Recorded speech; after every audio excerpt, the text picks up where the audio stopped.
Bonjour à toutes et à tous. J'espère que vous allez bien. Aujourd'hui, nous allons vous proposer une simulation de l'épreuve d'expression orale du TCF Canada. Suivez attentivement. Je vous invite à vous abonner, liker et partager. On se retrouve juste après le générique.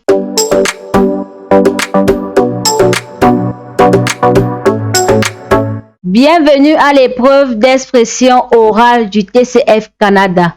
Cette épreuve de production orale dure 12 minutes. C'est un entretien en 3 parties. Vous aurez 2 minutes pour vous préparer avant le début de la deuxième partie. L'entretien est enregistré. Il sera évalué 2 fois. Une première fois sur place et une deuxième fois à France Éducation Internationale. À tout moment, vous pouvez me faire répéter ou reformuler un mot ou une question. Attention, une fois l'enregistrement commencé, il ne pourra plus être stoppé. Avez-vous des questions? Non, madame, je n'ai aucune question. Très bien, nous commençons. Voici la première tâche. Cette partie de l'épreuve dure 2 minutes. Est-ce que vous pouvez vous présenter? Bonjour, je m'appelle Habib Bourguiba. Je suis âgé de 47 ans. Je suis marié, j'ai 3 enfants. Je suis le premier garçon et le premier né d'une fratrie de 5 enfants. Je suis tunisien. Je réside à Médina. Après mon baccalauréat scientifique obtenu en 1990 au lycée pilote de Bourguiba de Tunis. En 1991, j'ai réussi le concours d'entrée à l'école polytechnique internationale privée de Tunis. Et après 5 ans de formation dans cette école, j'ai reçu le diplôme d'ingénieur en génie industriel en 1996. Je suis ingénieur mécanicien dans la société Omniplex depuis 1997 jusqu'à nos jours. Mon sport préféré est le basketball et je le pratique chaque week-end. Je suis un homme calme, travailleur, humble, très sympa et honnête. Ma couleur préférée est la couleur noire. C'est pourquoi la plupart de mes vêtements ont cette couleur. En ce qui concerne mon couple, j'ai rencontré mon épouse Kenza Fourati en 2002 et nous nous sommes mariés en 2005. Notre union est basée sur le dialogue et l'entraide. À présent, nous avons un projet, celui d'immigrer au Canada afin de pouvoir réaliser nos rêves. Je vous remercie. Nous passons à la tâche 2. Cette tâche dure 5 minutes 30 secondes au total. Vous allez recevoir un sujet. Vous devez me poser des questions pour obtenir des informations. Vous avez 2 minutes pour préparer l'entretien. Vous êtes autorisé à prendre de courtes notes si vous le souhaitez. Tenez cette feuille de brouillon.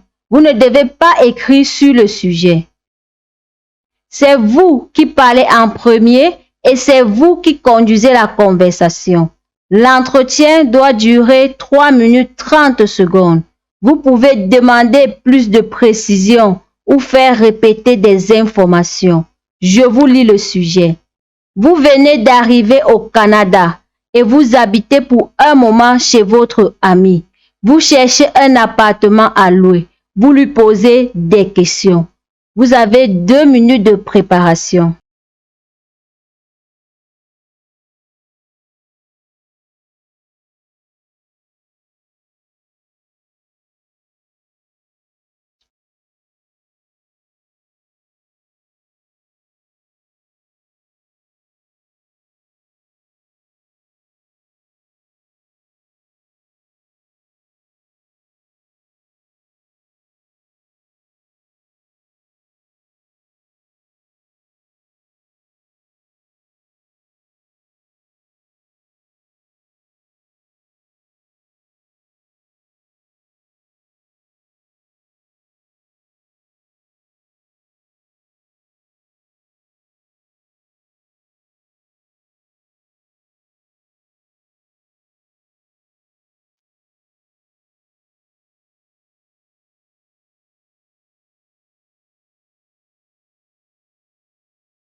Bonjour mon ami.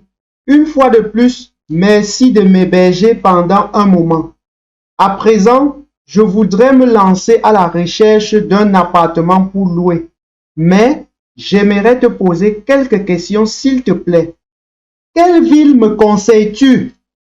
La ville de Vancouver, car elle est considérée comme meilleure ville pour les jeunes travailleurs au Canada. Oh, merci beaucoup. Ça me rassure. Y a-t-il assez d'appartements à louer dans cette ville? Oui, les appartements sont à portée de main. Waouh, ça me rassure encore davantage. Y a-t-il des appartements avec clôture? Bien sûr, Je suis heureux de l'entendre. Peut-on facilement trouver des appartements à niveau à louer dans cette ville? bien évidemment, la plupart des immeubles sont réalisés à niveau. Dans cette ville, les appartements sont-ils avec terrasse? Oui,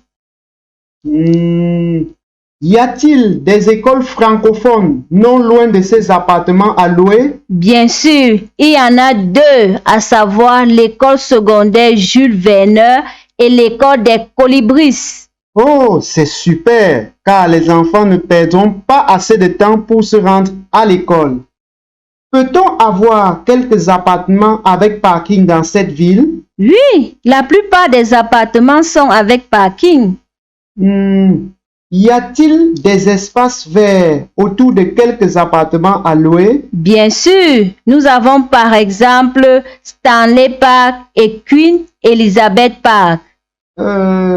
Y a-t-il des centres de loisirs aux environs de quelques appartements à louer? Oui, nous avons par exemple le Centre culturel francophone de Vancouver. Y a-t-il des centres hospitaliers aux environs de quelques appartements à louer? Bien évidemment, à noter que ces centres sont très bien équipés. Peut-on avoir quelques appartements spacieux? Bien sûr, surtout les appartements qui sont situés dans le centre-ville. As-tu une idée sur la marge des prix de location des appartements à niveau dans cette ville? Bon, disons que dans le centre-ville, les loyers moyens atteignent 2200 $ pour les appartements. Peut-on payer le loyer par espèce ou par virement bancaire? Là, tout dépendra du propriétaire de l'appartement.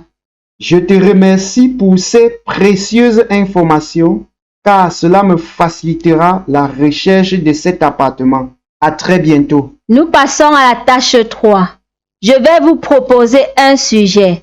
Vous allez vous exprimer sur ce sujet de façon argumentative, en utilisant des exemples, en justifiant vos idées, en essayant de me convaincre pendant 4 minutes 30 secondes. Elle se fait sans préparation. Voici le sujet. Pensez-vous qu'il faut beaucoup d'argent pour être heureux? On dit souvent que l'argent ne fait pas le bonheur. Est-ce vrai? Plusieurs riches qui vivent dans le luxe et l'abondance sont malheureux. L'argent n'est donc pas un gage de bonheur en ce sens qu'accumuler des biens matériels qui ne sont pas essentiels ne rend pas plus heureux. Par contre, en procurant une certaine liberté, celle de vivre confortablement, d'éviter le surendettement, de partager avec d'autres, de réaliser des rêves, l'argent peut rehausser la joie de vivre. Le bonheur lié à l'argent résiderait plutôt dans la façon dont on l'utilise. Avec plus d'argent, vous pourriez acheter plus de biens matériels comme une maison plus vaste ou une prestigieuse voiture.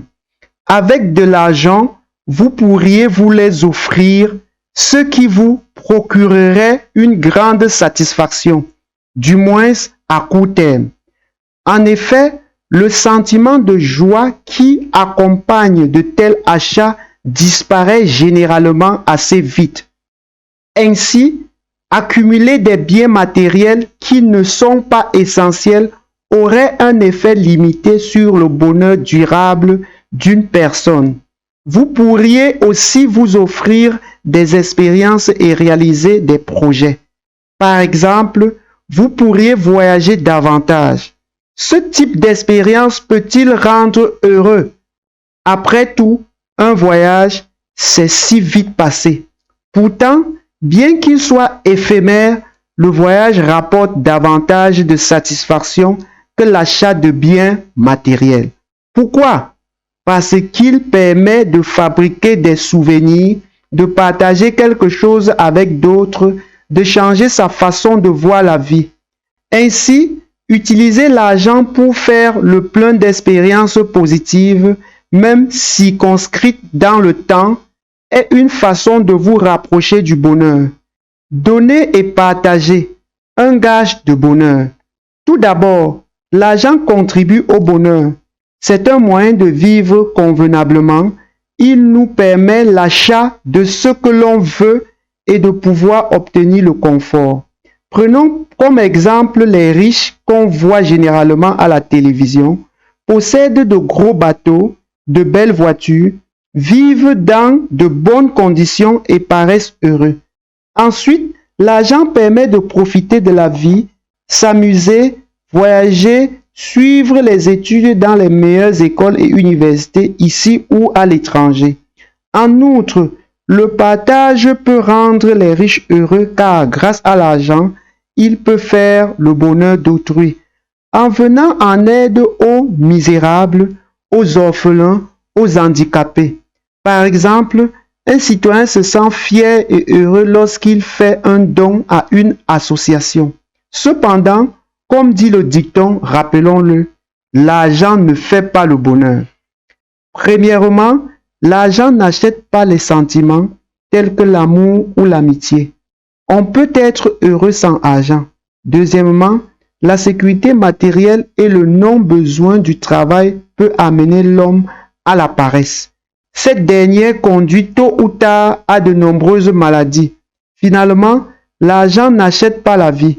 Nous sommes tous égaux face à la mort et l'argent ne peut modifier les aléas de la vie, le destin. En conclusion, l'argent participe à l'amélioration de notre mode de vie. Pourtant, il n'est pas l'unique voie au bonheur.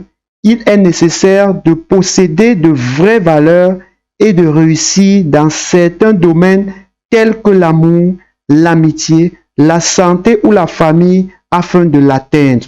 Je vous remercie. Nous sommes arrivés au terme de cette vidéo. J'espère qu'elle vous plaira. Surtout, n'oubliez pas de vous abonner, liker et partager pour nous encourager. À très bientôt dans les prochaines vidéos. Bonne chance.